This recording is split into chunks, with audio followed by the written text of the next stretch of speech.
राज्य सरकारी कर्मचारी आणि निवृत्तीवेतनधारक कर्मचाऱ्यांसाठी आत्ताच्या घडीची अत्यंत महत्त्वाची आणि मोठी बातमी. कर्मचाऱ्यांचा राज्यव्यापी धडक मोर्चा. अत्यंत महत्त्वाची ही बातमी.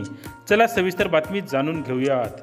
बघा मित्रांनो, राज्य सरकारी चतुर्थ श्रेणी कर्मचाऱ्यांच्या मागण्यांकडे राज्य सरकारचे दुर्लक्ष होत असल्याने दिनांक 23 जुलै रोजी राज्यातील सर्व जिल्हाधिकारी कार्यालयासमोर मध्यान्ह भोजन वेळेमध्ये निदर्शने करण्यात येणार आहे. तरीही सरकारने मागण्यांकडे दुर्लक्ष केल्यास 25 जुलै रोजी आझाद मैदानात राज्यव्यापी धडक मोर्चा आणू असा इशारा राज्य सरकारी गट ड चतुर्थ श्रेणी कर्मचारी मध्यवर्ती महासंघ महाराष्ट्र या संघटनेचे अध्यक्ष भाऊसाहेब पठाण यांनी मुंबईत पत्रकार परिषद घेऊन सांगितले आहे.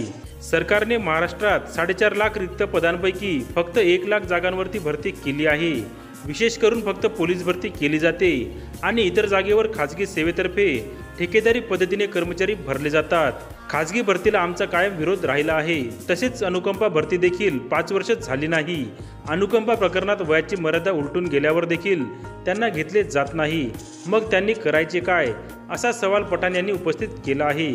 अनुकंपा तत्वावर भरती विनाअट करून लाडपागे समितीच्या शिफारशीनुसार वारसा हक्काच्या जागा तात्काळ भरून काढाव्यात. सोबतच जुनी पेन्शन योजना लागू करावी. पोलीस कर्मचाऱ्यांना पुरवण्यात येणाऱ्या कॅशलेस वैद्यकीय सेवांप्रमाणे सर्व विभागातील चतुर्थ श्रेणी कर्मचाऱ्यांना सुविधा पुरवावी या मागण्या असल्याचे पठाण यांनी सांगितले आहे.